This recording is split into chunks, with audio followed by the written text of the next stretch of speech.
người kể chuyện người Mông đến với các bạn là cái đã tập và có cái chữ chót.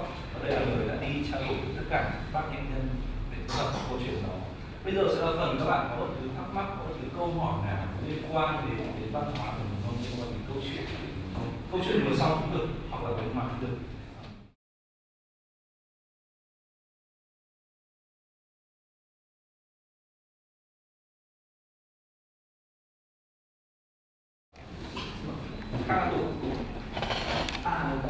Cảm ơn mọi người nhiều ạ. Trước khi mà đến phần mọi người hỏi đáp ấy, thì em xin phép chia sẻ thêm một xíu về cái câu chuyện này và về một số cái mà lúc nãy bạn diễn viên rất xuất sắc của chúng ta đang nói là nếu chúng ta rơi vào hoàn cảnh này nó sẽ rất khác. Thì đầu tiên quay lại một cái cảnh mà chúng ta dừng lại, cảnh dừng lại cuối cùng là cảnh mà ông bố với con bò. Câu chuyện này rất là thú vị. Nếu mọi người để ý xuất hiện rất nhiều hình ảnh con bò, lanh, thần cây. Nó có giống lúc đầu anh Linh bảo mọi người là hãy liệt kê các hình ảnh trong chuyện Tấm Cám không? Thì mọi người có thấy khác nhau không?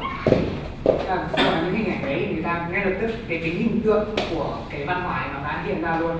Hình tượng về con bò, về sừng bò, về thần cây.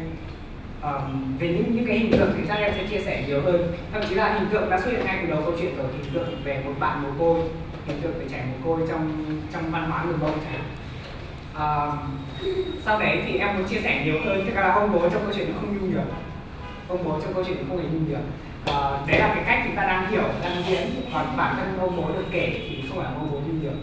Ông ấy đầu tiên là có phần hơi nóng nảy, và sau khi nóng nảy với vợ của mình thì ông ấy có giật mình và cũng gọi là cũng có rất là để ý cái mối quan hệ của mình với cả mọi người trong gia đình.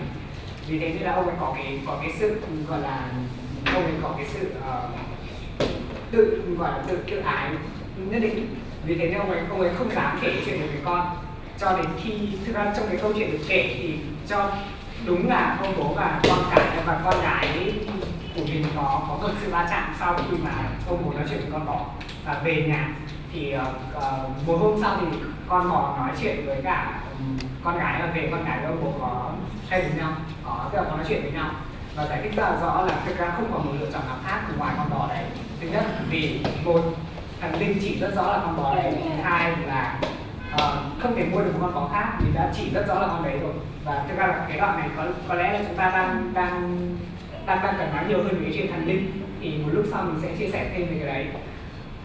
Và mình chia sẻ thêm một phần nữa là mạch chuyện.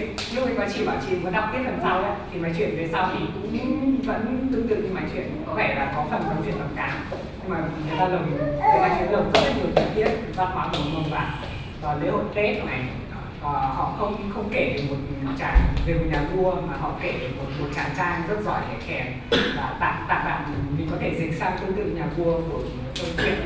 Và những cái kết cuối cùng mà có lẽ là nó là cái kết mà bản thân em thì cũng không có nhiều bình luận, mà nhiều nhà nghiên cứu về Mông và các bác nghệ nhân, các bác bình luận rất nhiều về cái kết. Thì cái kết cuối cùng của chuyện này khá thú vị. Cuối cùng thì nó không hề xếp Cám, mà Cám đã tự ảo mộng về cái mộng là giành cái vị trí trong lòng của cái chàng trai kia, và tự dơ ảo mộng của mình và chết vì tai nạn do chính mình gây ra. Bằng cái trước đấy thì đúng là một thành đã giết nó các thứ và trải qua rất nhiều trải qua rất nhiều kiếp nạn. Và hình ảnh cuối cùng kết cho câu chuyện này là gia đình của nó bị tan vỡ, bởi vì đã lỡ làm cho chị gái con riêng của mẹ bị chết, cho nên là gia đình vẫn bị tan vỡ bởi báo ứng. Và về sau thì gia đình đấy chỉ có thể đoàn viên lại trong cái cảnh mà phụ nữ người Mông họ nhuộm trà hình mạnh, bởi vì nó sau đấy chết biến thành ông chồng chết thì biến thành cái cây trà mình đang nhuộm loại trà này, thì ông chồng biến thành cây trà. Nhỏ thì chết xong biến thành cái tổ ong để cho cái tổ và chừa cái xác để chừa cái vật đấy. Còn cái đứa con trai cuối cùng của nó thì lúc đấy vẫn đang bú, cái lúc mà gia đình tan vỡ thì vẫn đang ở trong trong đội tuổi bố mẹ, thì biến thành cái con chim hiện tại em chưa biết gì nó là chim gì, nhưng mà con chim túc không.